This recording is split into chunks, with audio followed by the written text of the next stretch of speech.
Imagine fighting this war as a civilian. Imagine not knowing how to shoot a gun, challenging the Nazis to save lives. I have just heard an incredible story.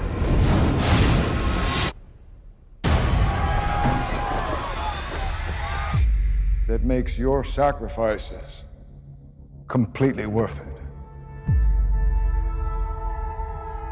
123 children. Their parents were just killed by Nazis. We need to train them to survive. What good does it do to teach them fear? I think it's important to help the children laugh in the middle of this war.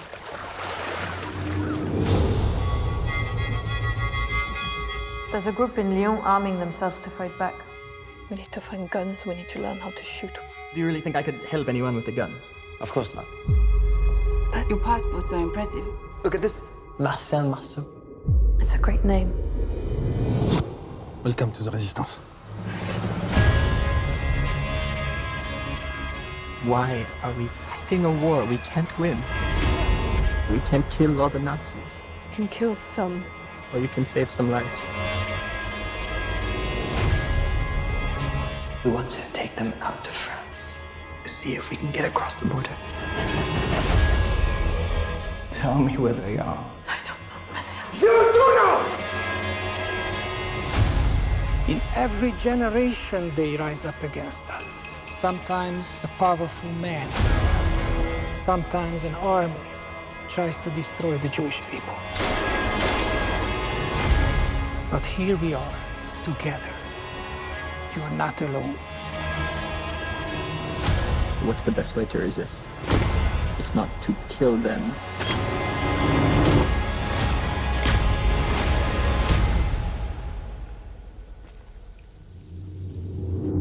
It's to survive.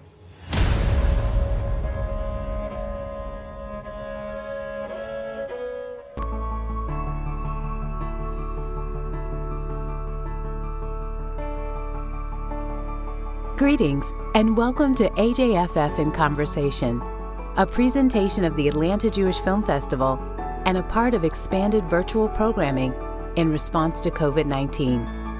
AJFF in Conversation is presented in partnership with American Jewish Committee and made possible thanks to the generous contributions of funders, community partners, and volunteers, and you, our loyal audience. Become a member of the Atlanta Jewish Film Festival today and help sustain AJFF during these challenging times. Thank you for your support. We can only do more of this with more of you. To learn more about our efforts to stay engaged and connected with you and our community during the crisis, visit us online at ajff.org or follow us on social. And now, the Atlanta Jewish Film Festival proudly presents our feature program. Good evening. Welcome to our first webinar for the Atlanta Jewish Film Festival. We just celebrated our 20th anniversary, so this is an exciting time. This evening's event is part of the festival's ongoing year-round programming, and we're delighted to have you join us for this inaugural event. I'm Dr. Catherine Lewis, Assistant Vice President for Museums, Archives, and Rare Books, and Executive Director of the Museum of History and Holocaust Education at Kennesaw State University. I've been involved in the AJFF for many years, and I'll serve as your moderator this evening. This is an unusual time, and I'm hoping that everyone online is doing well. By way of format, we'll begin with a moderated conversation with the lead actor of the film and the director. That will be followed by a Q&A with our virtual audience. You're welcome to submit questions through the Q&A function on Zoom, and let me remind you that's across the bottom. If you happen to be in full screen, you might need to reduce that a little bit so you can see that tab. Now, this evening's feature film, Resistance, tells a little-known story of Marcel Marceau. We see him at the height of World War II, an aspiring Jewish actor who would later become one of the world's most famous performers. He joins the French resistance to save children orphaned by the Nazis, and it is an extraordinary story. Now, I have two guests this evening, of course, Jesse Eisenberg, who plays Marceau in the film. Now, you'll know him from the Academy-nominated role as Mark Zuckerberg in the 2010 film, The Social Network. He's also starred in The Squid and the Whale, Adventureland, The Education of Charlie Banks, 30 Minutes or Less, Now You See Me, and Zombieland.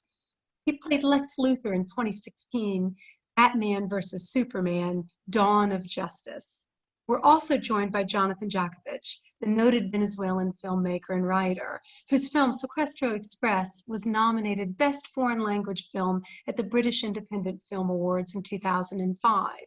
His second film, Hands of Stone, premiered at Cannes in 2016 and was warmly received with a 15-minute standing ovation. In addition, Jonathan wrote and directed Chips of Hope, a documentary recounting the journey of refugee Jews on a ship fleeing Nazi Germany to Venezuela. So let's begin our conversation about this extraordinary film. Jesse and Jonathan, thank you both for being with us. Tell us where you're joining us from this evening. Thank you for having us. I'm joining from Los Angeles. Great. And Jesse? In Bloomington, Indiana. Terrific. And how are y'all faring in this crisis? Let's start with that, and then we'll dig into some of the questions. Well, you know, I think like everyone, it may be a bit better for a writer because I work at home, you know, so my everyday routine hasn't completely changed, but you know, it is a difficult time, and you know, we have a daughter, she's not going to school, so we have to, like, you know, split our time now between being the school and working, and Right. It's just very, very strange seeing everything empty and not being able to go out, meet with friends. It's difficult, but I think it's been a lot less difficult than for the people of New York, and even for Right. friends that I have in Madrid and Paris, so I'm not complaining. Of course. And Jesse? Yes, quite similar. We're in a small town that hasn't yet felt the really broad effects that, you know, major urban centers are feeling. In fact, in our county, there are few cases, with the exception of the mayor's wife, who we're friends with, who has, who's so is ill. So, you know, it, of course, even though it is, I would say, a little more diffuse here, we still end up knowing people. Of course. Well, again, thank you for joining us. Let's start with Jonathan. This is, of course, a very personal story for you. More than 400 members of your family were killed in the Holocaust. What does it mean for you to make a film about this tragic period? Well, it was unthinkable for me for a while because it was so personal and so emotional for me. I grew up hearing these stories, and you know, all my childhood. I guess what changed my decision to approach this period is that this is not a movie about extermination. It's a movie about salvation. And I was truly inspired by what the characters did and what it says. And I, as soon as I heard that Marcel Marceau saved children in the world, the fact that I knew so much about Marcel, but I never knew this story, made me very curious. And I started doing research, and I was able to track down his first cousin, George Loinger, who's the person in the film that you see that invites him into the resistance. He was 106 years old, living in Paris. And when I was actually premiering Hands of Stone in Cannes, I was starting to do research for this, and I learned that he was in Paris, and I was able to contact him. And I met with him. You know, he was 106 and was completely perfect, you know, mentally, and remembered the story and told me a lot of what you see in the film. And it's, you know, from then on, I knew I couldn't stop until I made this movie. I stopped everything else, and I did, you know, and it was an incredible research process and an incredible, very fulfilling and inspiring piece of work, because everybody asked me, you know, how can you work for 3 years in a story about the Holocaust? And it's actually the opposite. You're never depressed. You're actually inspired, because this story in particular, you know, is about people who, in the worst possible circumstances, decided to, like, renounce their selfish, you know, interest and save people. And I think in the last few years, everyone else but me has been thinking the world is in a terrible moment. You know, you have this constant relationship with this so much more horrific moment in time, and you're in touch with characters who in that moment decided to make a difference. Every problem right now, even the epidemic, feels like it's small compared to what they were going through. And it's been inspiring all the way through, and emotional too, because I was shooting, we shot in Prague. My grandfather, who lost most of his family, went to school in Prague. So, and my family is from Poland, and Marcel's father is from Poland. And, I have 4 relatives in Schindler's List. It's been part of every part of my life. And a lot of the story of the little girl in the film is inspired by my aunt, because I couldn't find a specific story about a little girl that was in the group that Marcel saved. So I decided to draw inspiration from another Holocaust survivor, which is, my mother's sister, who's called Elizabeth, and the character in the movie is called Elspeth. So it couldn't be more personal, it couldn't be more emotional, and it paid off, because I think the emotion was transmitted into the script, was transmitted to the actors, and for what I've seen now that the movie has been out for a few weeks, it definitely reaches the audience, and it makes them emotional in the right way, and it's because there wasn't a single part of this process that wasn't extremely personal for me. Of course. And tell us about the casting. You have some powerful, well-known figures, of course, Marceau, that Jesse portrays, but also George Patton and Klaus Barbie. How did you make those casting decisions? Well, Jesse, I actually, from the moment I started writing, you always, at least I always write with an actor in mind, and I started doing research, and I learned that Jesse's mother was a professional clown, and I learned that part of his family was also killed in the Holocaust. So I had, the feeling that he would connect to the story, and I literally wrote it with him in mind. And it was fantastic, because he was first curious about the project, but then we started a collaboration on the script that went on for months, all the way to the shoot, and it was really interesting. I really love working with actors, but specifically with really intelligent actors, because they end up making you look better.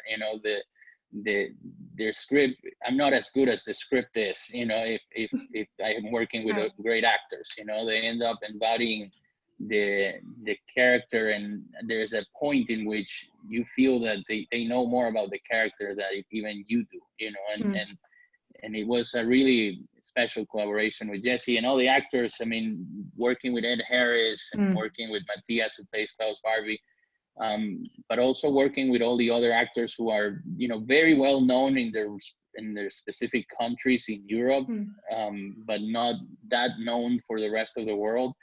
But they're all very intelligent and well-prepared actors. When you work with actors in Europe, usually they've gone to like the Royal Academy of Arts, and performance, and it's very, very specific. When you direct them to do this, they do exactly what you said, because they have tools that they learn in school.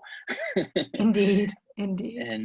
But it was, they all had a very specific emotional, personal connection to the story. Clémence Possy, who plays Emma in the film, her grandmother was in the French Resistance. Felix Moati, who plays Jesse's brother, is also Jewish and also had family in the French Resistance in Tunisia. I can go on about, and even the kids who play the group of children were mostly from the Jewish school of Prague, because we were casting kids everywhere, and it was funny because it was very tough to teach them Shalom Aleichem, but then we went to the Jewish school of Prague, and I asked, do you guys know Shalom Aleichem? And it was, the entire school was singing, but they're also, being Jewish in Prague, they are all grandkids of Holocaust survivors, I mean, there's no exception there. So it was very easy in a way to direct them, because they knew how important this story was. And with kids, you never know, you gotta be patient, but with the schedule that we had to get done really quickly. And when you're shooting with kids, you also have less hours. It was a blessing. You know, you would tell them you need to be emotional in this scene, and they would do it immediately. And they also had a very specific connection with Jesse. Why don't we shift gears, Jesse, and bring you into the conversation. Thank you, Jonathan. Jesse, what made you want to work on this film? And had you ever worked with Jonathan before? Did you know his work? Yeah, I knew of Jonathan's movies, but we had not met. And as Jonathan said, there was I had probably a multi-pronged personal connection to it, in that my family comes from near where Marceau's father comes from, which is also pretty close to where Jonathan's family comes from, which is like southern Poland. And as Jonathan said, my mother was a clown. She used to wake up, before the rest of the family and put on the same makeup that Marceau wore, and tune her guitar and leave the house to go entertain kids in the same way Marceau's doing it in the movie. And so I had an appreciation for clowning and mime. Of course, Marceau would not consider clowning, but I had an appreciation for that kind of like more abstract art, not just the kind of acting I do from an early age. And I just love the way Jonathan was able to make a story that's set against the backdrop of the Holocaust, but that really is the story of kind of a reluctant hero who is an artist finding a way to use his art to help others. I thought it was a great story that spoke to the way I would like to live as somebody in the arts.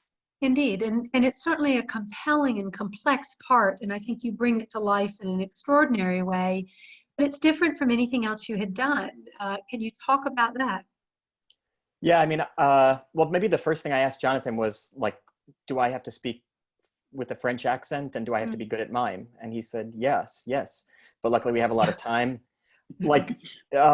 And I was so thankful. Well, initially it was kind of like a struggle because it meant spending 9 months with an accent coach and with a mime choreographer, but I ended up just loving it so much because it kind of got us into the spirit of the movie, and of course for the mime allowed me to understand kind of like that discipline and how it differs from my discipline.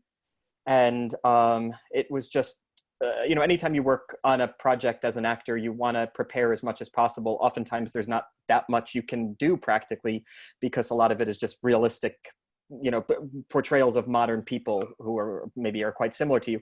But with this, it gave me, between 6 and 9 months of work to feel not only prepared, but to feel like I understood exactly, what this guy loved about his craft. Which shows, I think, certainly in your work. Both Jonathan and Jesse, you filmed, as you mentioned, in the Czech Republic and in Germany. What was that like? Well, probably the most notable example, probably the most notable experience of shooting there was the scenes that bookend the movie, where Marceau performs for the troops. That was actually filmed in Nuremberg at a stadium that was unfinished, but was built to house rallies of, I don't know, Jonathan would correct me, 70,000 people, something like this. Yeah, something like that. I think it was 50,000. Okay. It seemed like 70. Yeah. So I was thinking of the standing room only, but and so we were filming. So it was really, it was kind of eerie because you're filming on grounds that were intended to destroy us, and here we are making this kind of beautiful scene about somebody who was heroic on the actual location.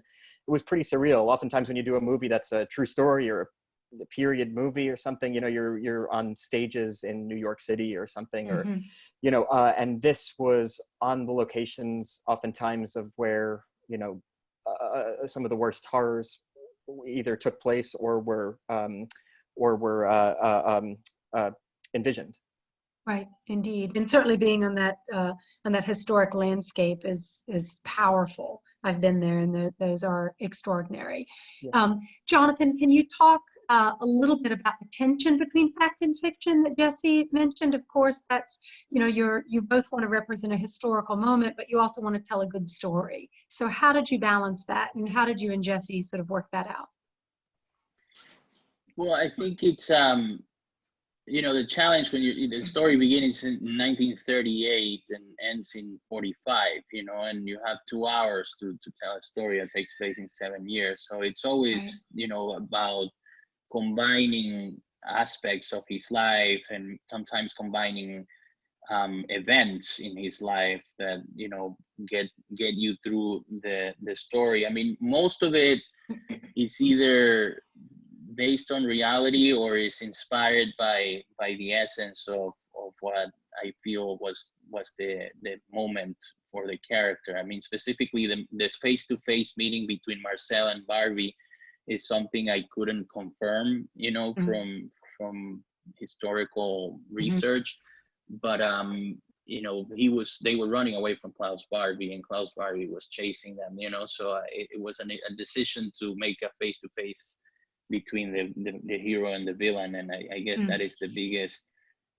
creative license. But for the most part, aside from the perfect timing of a movie where the escape to liberate the brother happens in a crowded square, all that stuff, I mean, it's obviously more cinematic than it probably was, but it's true to the event and to the character. I mean, I always say it's inspired by, not based on a true story, because at the end of the day, a lot of it comes from the mind of a person who's 106 years old, and right.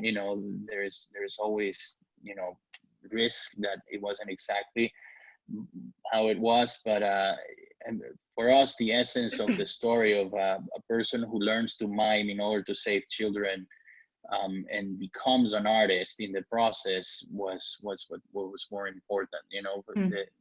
The fact, it's not only that he's using his art to save children, he's learning his art to save children, and that was very important to me. And I tried to shield Jesse as much as possible as to what was true and what was not true. I mean, I think it was probably once every 2 days that Jesse would come and say, "Did this literally happen?" And I usually would just say yes, because at the end of the day, as an actor, all you want him is to be focused on the reality of the event, and Indeed. And that was what was achieved. The truth to the character and to the story. I think it's what Jesse really got across. Well, and Jonathan, you mentioned Klaus Barbie. For the audience that may not know, you of course figure out that he's the great villain of the film, but he has an interesting story. He joins the Hitler Youth in 1935, really quite as a young man, and works his way up to Obersturmführer of the SS. We see him when he is in Lyon, right, and becomes what later becomes known as the Butcher of Lyon. He, of course, is a terrifying figure, and I think you cast it so beautifully. He ultimately survives the war and is captured in La Paz, Bolivia, and ultimately dies in prison in 1991. So that broad sort of history, I think you really capture that quite beautifully for the audience that may not know his sort of broad story. I think that's certainly very important.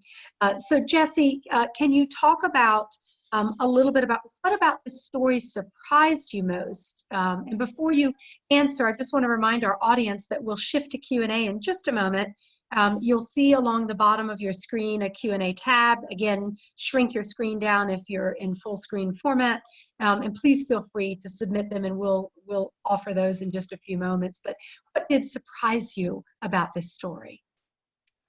Well, the fact that the story occurred at all is surprising, in the way that anytime you hear somebody who survived the war, it's a shock and usually involves some kind of miracle. But I think the most surprising thing about the story, as it relates to like the movie more specifically, is that it really depicts a guy who wants to be kind of taken seriously as an artist, being pulled into doing something noble. I think a lot of times when we hear stories of nobility, we assume these are people who are setting out with halos over their head to save lives. But I think a lot of times people are kind of inadvertently put in positions where they could do something heroic, and they make that choice, and history refers to them as having been permanent heroes.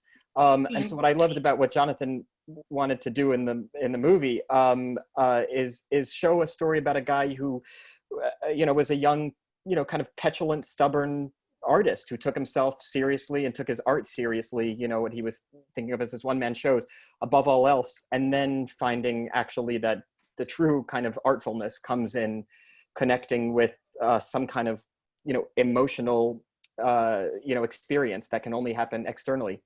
And so that was probably the most surprising element, and it's what I love most about the movie. Terrific. Well, we've got a ton of questions, as you might imagine, from our audience. So I'm going to weave some of those into our conversation. And I want to start with a question from Paul Kraaz, who I wanted to ask about the tone of the film. And he asks, he thought it was very interesting tone, but also risky to balance Marceau's whimsy, right, with the more harrowing scenes of the Holocaust. So both Jonathan and Jesse, as you're writing it, Jonathan, how do you do that, right, with laughter and, again, this sort of whimsical nature and, of course, the brutality of it? How did you strike that balance from a writing and directing standpoint? And then, Jesse, how did you strike it from an acting standpoint? Well, I think I never saw it as a challenge. I saw it as what was exciting about it, you know, because there is plenty of incredible Holocaust movies, you know, that are, you know, about that specific tone. What I thought was special about this is, you know, like what Jesse was saying, this guy is not meant to be a hero, doesn't want to be a hero. He's almost bothered by the fact that he needs to now become a hero when he should be changing, you know, the history of art, you know. And I think that fight is the essence of the story, how he becomes the real person he's meant to become because of the event that he thinks is stopping him from becoming that person. And I think that applies to almost all of us, you know, how you always think that what's stopping you is the villain, but what's stopping you is the path you need to take to become the person you're meant to become. And I think that the truth to that story guarantees that you never miss a tone, because the tone itself is the struggle between a guy who is not in for the ride, but, you know, inevitably becomes the only person who can take this journey, and the person that we admire through the journey because of that.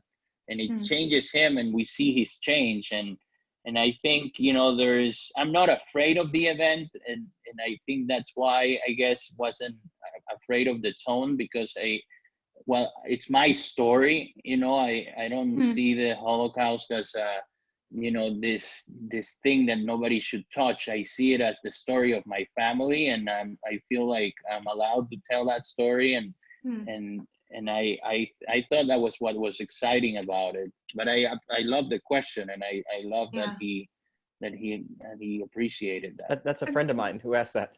Oh, delightful. Yeah. Well, there we go. Do you want to add anything, Jesse? Yeah. Oh, yeah, I mean, I love, like, the humor in the movie comes from, like, you know, my character is, like, performing for these kids, and the kids are laughing. When we were shooting with these kids, Jonathan and I would know if it was working if the kids actually liked it. And when the kids were actually laughing, we felt like, oh, then it works, because it's not like I'm performing for the audience who's watching the movie and we're hoping in the future edit of the movie they'll laugh. Like, the kids were having these natural reactions to it, and it felt authentic. Right. I think in regards to that, I want to add something. I don't know if Jesse remembers, but that was a very special moment in the shoot when he did the pantomime for the kids with the bagels and all that stuff. He told me by the end that he thinks that's why this changed Marcel, because for the first time he wasn't performing mime for himself, he was performing it for the kids. Right. So he was able to completely forget about the technique and all the stuff that he's been learning for months, because that didn't matter. The only thing that matters is, are they going to laugh or not? And you know, the essence of Marceau is how well he connected to the audience. And if you're a selfish artist, you're never going to get there. Right, absolutely. I'm going to turn it to a question from Mark Ripp. He asks a question about the collaborator pins, right, that we see. Were they genuine or replicas? And then he asks a second question about why did Emma wear a collaborator pin after she witnessed the torture of her sister?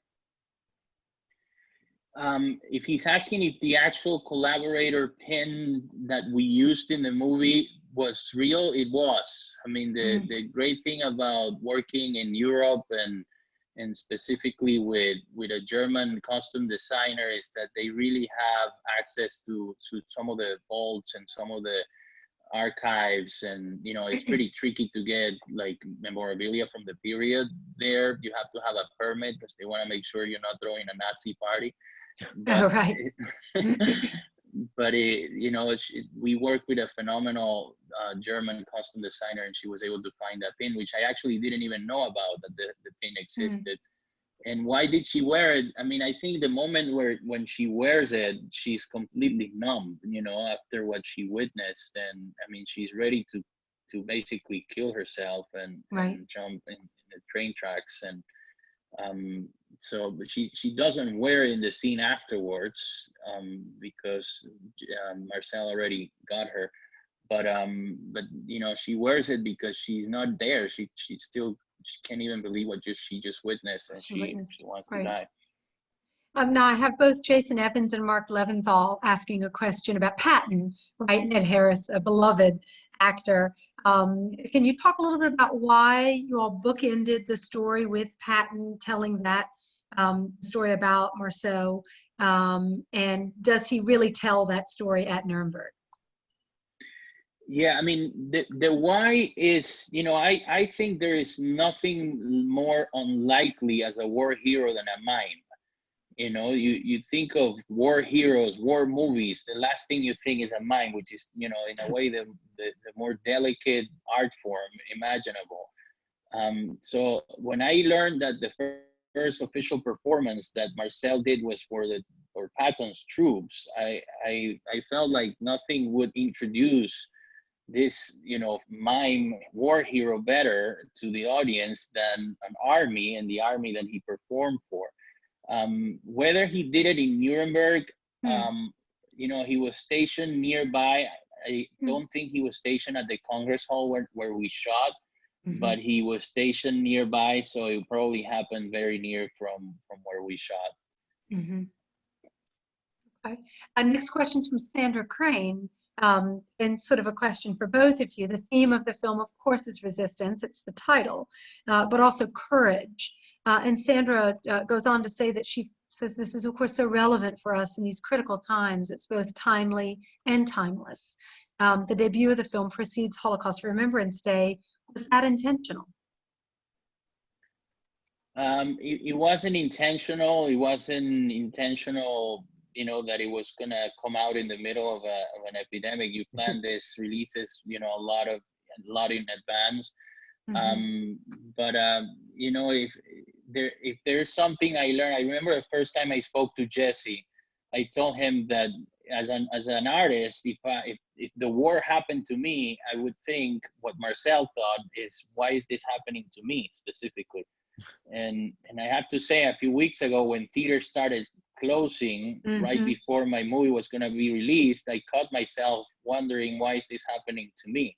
And it's interesting because it's not happening to you, it's happening.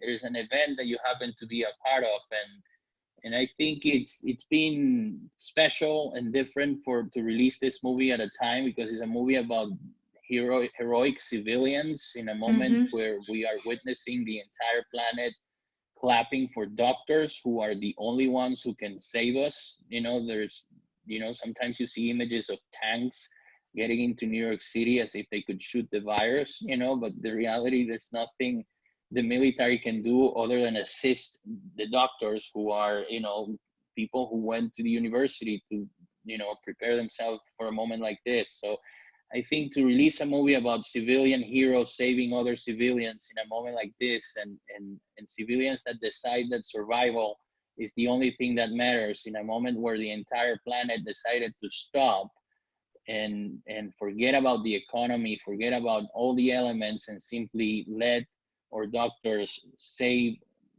the sick. It has been very special, and I think it does have an aspect that has made it emotional, and the messages I'm receiving sometimes have been related to that, you know, how emotional people are when they're trapped in quarantine, and then suddenly they see this movie that reminds them that, you know, this will pass, this can be overcome, and we just have to, you know, be the best version we are of ourselves.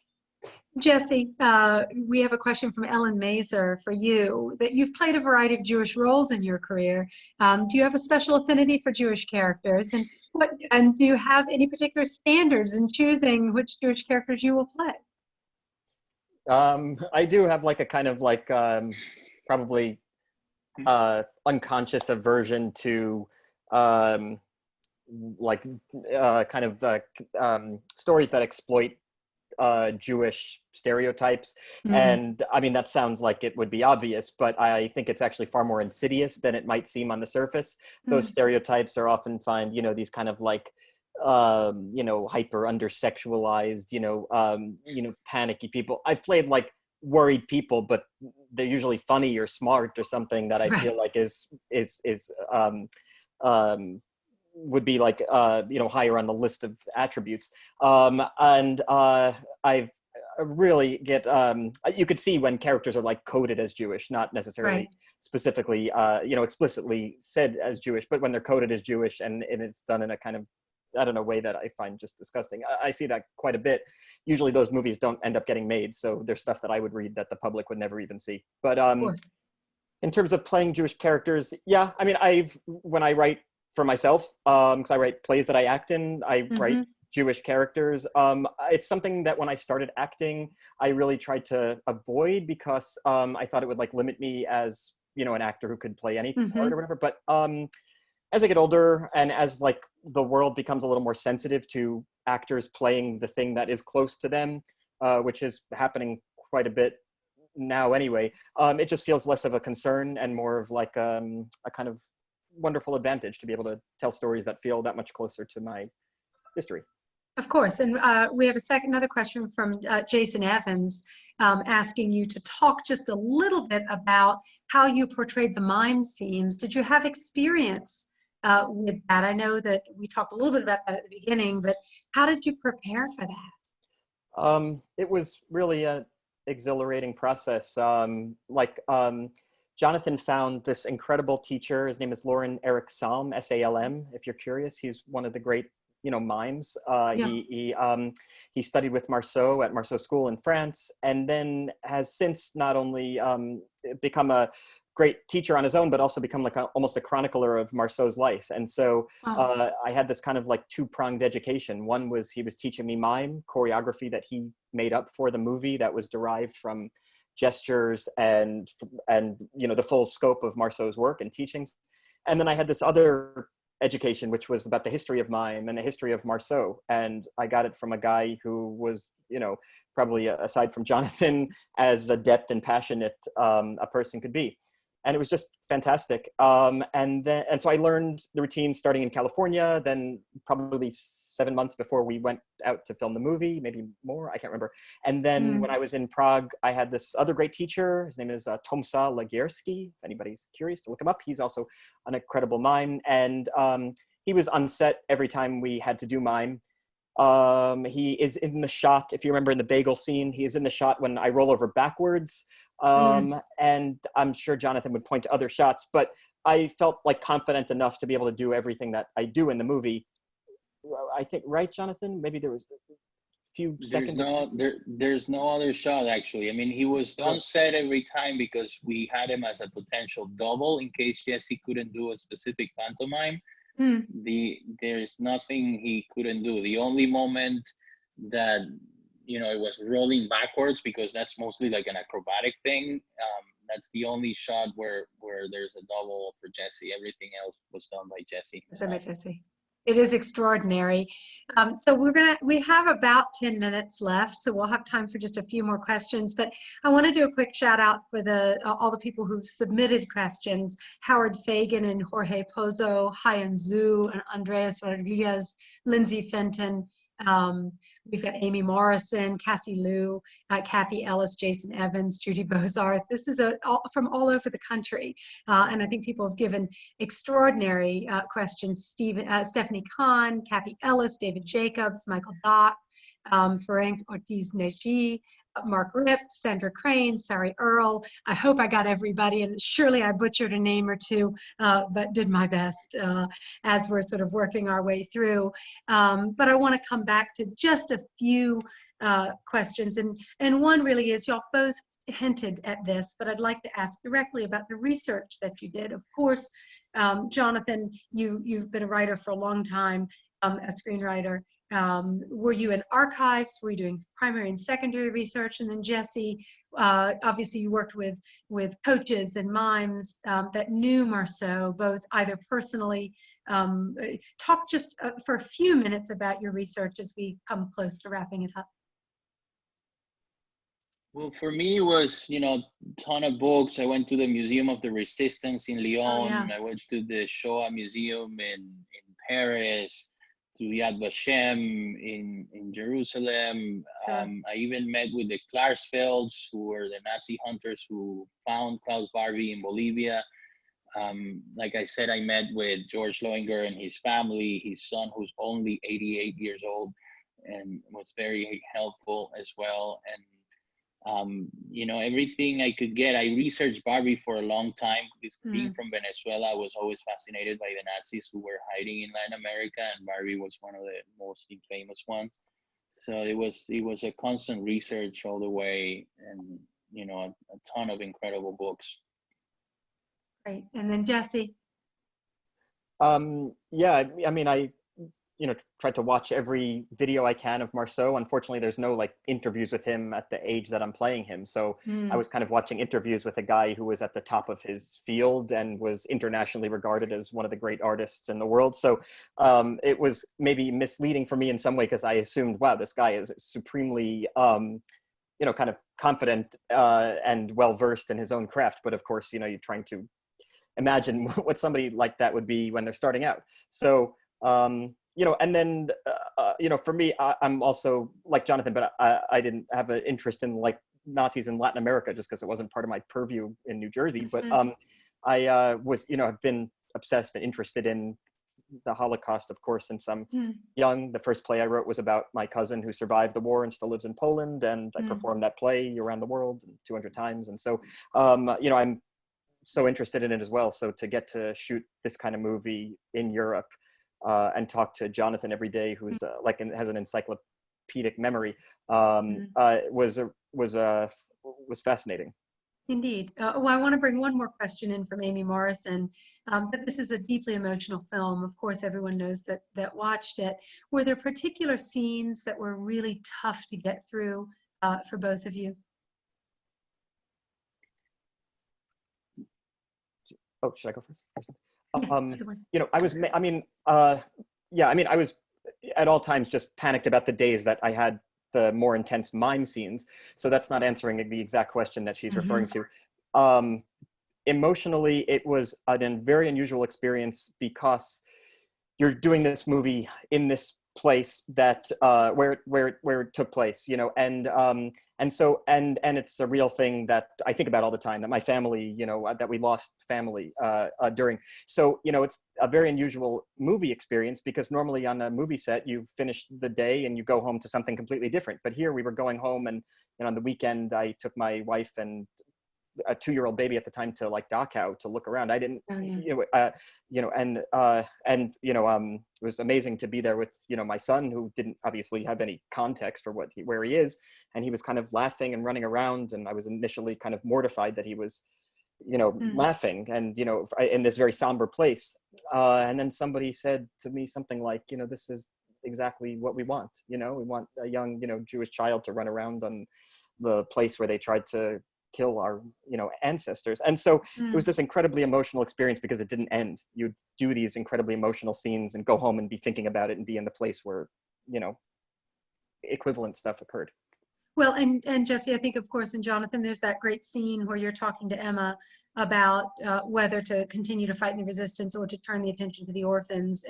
And you have this very powerful speech about the greatest form of resistance is to pave the way for the next generation. So in some ways, the experience at Dachau with your son does exactly that. It's exactly right. And that the true, the victory is that. The victory Indeed. is that he's laughing on these, barracks that are no longer there. Absolutely. So I don't know if Jesse remembers, we shot that scene the day after the shooting of the Tree of Life synagogue in Pittsburgh. Yeah. Oh, yeah. Right, I forgot what it was. You're right. I think Jesse's wife had new people there, and we knew people there, it was very, very emotional, and that scene was shot in Nuremberg. So to shoot that scene in Nuremberg after Jews are being killed in the United States in a synagogue, was particularly emotional for all of us. Indeed. Well, gentlemen, as we come to the end in our audience, I want to just close out with a question, sort of an industry question, that how the COVID-19 crisis is affecting both your work and the industry before we close. I was supposed to be in Bosnia shooting something now, so that obviously didn't happen. No one really knows, but things are like actually happening. I mean, I have like meetings every day, like about future things, but I can't tell if it's because we're really going to do these things or we just want to have meetings. So I think that's the feeling right now, is no one knows what to do, but it's an industry made up of ambitious, creative people who, need to fill up their days. Right. And Jonathan? Yeah, I feel the same.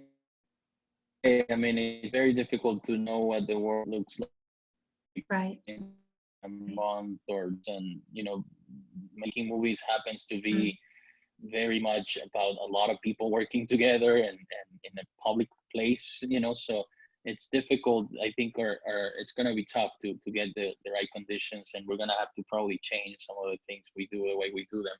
Right. But there's definitely a need to watch stories, and people have been watching a ton of movies and series online, and so I think we'll survive. But it's definitely a difficult, strange moment for the industry. I'm literally writing a novel right now. The sequel to my first novel. So I'm focusing on literature because I know that can go straight to the audience. Indeed. Well, as we come to the end, I just want to close with a quote that Cassie Liu put on the Q&A, and I think it's an apt way to end. She said, "This is one of my favorite quotes that seems appropriate to the film. Art is our only salvation from the horror of existence." And with that, on behalf of the Atlanta Jewish Film Festival, Jesse and Jonathan, I cannot thank you enough for joining us, your willingness to be part of this conversation and bringing this project to fruition. This is an important film, reminding us that one person can change the world. If I've learned anything as a historian in the past 25 years, it is that. So AJFF has year-round programming, so please visit the website ajff.org for information about upcoming events. And in about a week, you'll be able to view this recorded program and share it with friends and colleagues. You'll also be invited to take a post-event survey. Please do so, because we really welcome your valuable feedback. And with that, on behalf, again, of the Atlanta Jewish Film Festival, Jess, Jonathan, thank you. I hope you all stay safe, our entire audience, and I wish you a good evening. Thanks, Catherine. Thank you so much. This was great. You. Great. Thanks to all the audience. We'll look forward to your next time together. That'd be great. Good night, everyone.